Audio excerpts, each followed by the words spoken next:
Bienvenue. As-tu déjà ressenti que ton travail ne te valorise pas?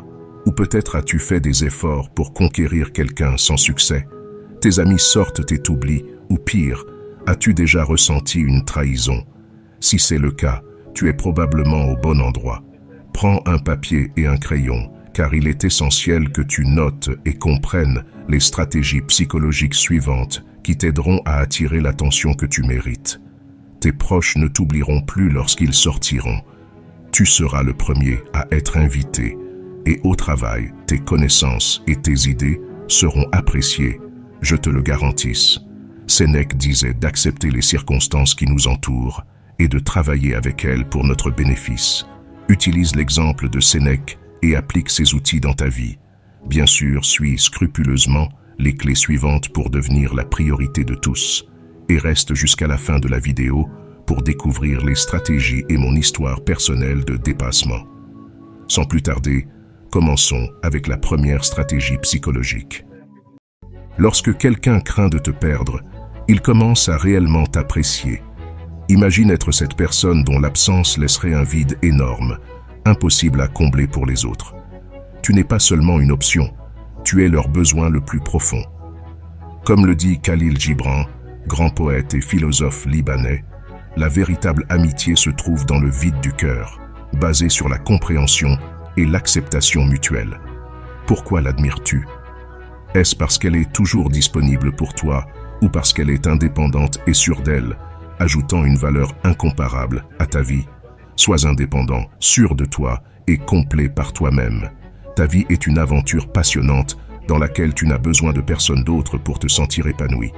La confiance en soi et l'autosuffisance sont tes armes secrètes. Ton monde est vibrant et excitant, et tu ne dépends de personne pour qu'il en soit ainsi. Et maintenant, passons à la stratégie numéro 2. Selon le philosophe stoïcien Sénèque, ce n'est pas que nous ayons peu de temps, mais que nous en perdons beaucoup. Il est essentiel d'être conscient de la manière dont nous utilisons notre temps et avec qui nous le partageons.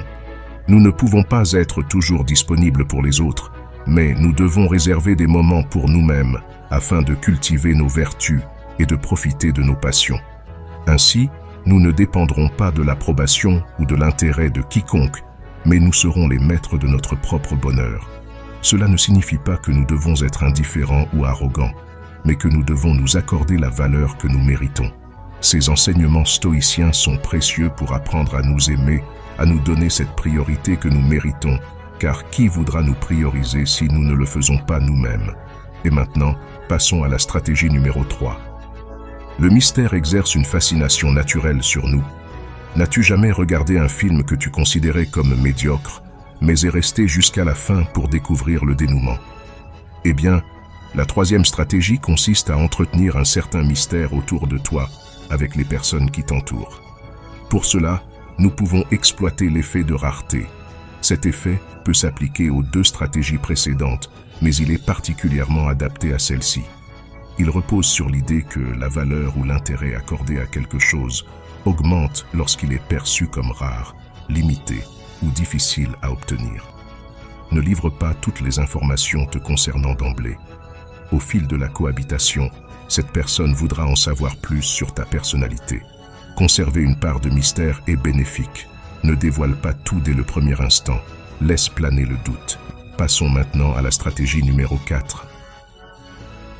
Après avoir suscité de l'intérêt pour ta personne, permets-leur d'investir en toi. Et qu'advient-il ensuite? Exactement, tu reçois de l'attention. Marc Aurèle disait que le temps est limité et qu'une fois perdu, il ne peut être récupéré. C'est pourquoi nous devons l'utiliser avec sagesse et ne pas le gaspiller dans des choses futiles, triviales ou nuisibles. N'agis pas comme si tu avais 10 000 ans devant toi. Le destin plane sur toi pendant que tu vis, et tant que c'est en ton pouvoir, sois bon. Les philosophes stoïciens considéraient notre temps comme précieux, car il est une ressource limitée et non renouvelable. Selon eux, nous devons l'utiliser de manière sage et vertueuse, en évitant le gaspillage, la distraction et la procrastination. Et maintenant, passons à la stratégie numéro 4. Évite de te retrouver constamment dans une position où tu n'es pas une priorité pour les autres. En vérité, Tu ne peux pas contrôler ce que quelqu'un ressent pour toi, mais tu peux contrôler ce que tu ressens pour toi-même.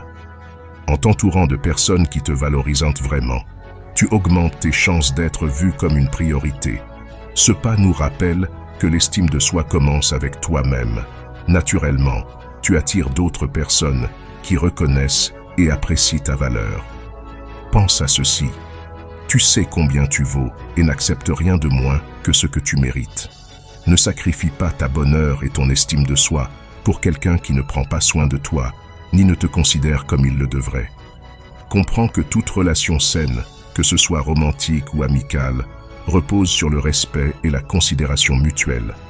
Ne te contente pas de moins. Et maintenant, passons à la stratégie numéro 6.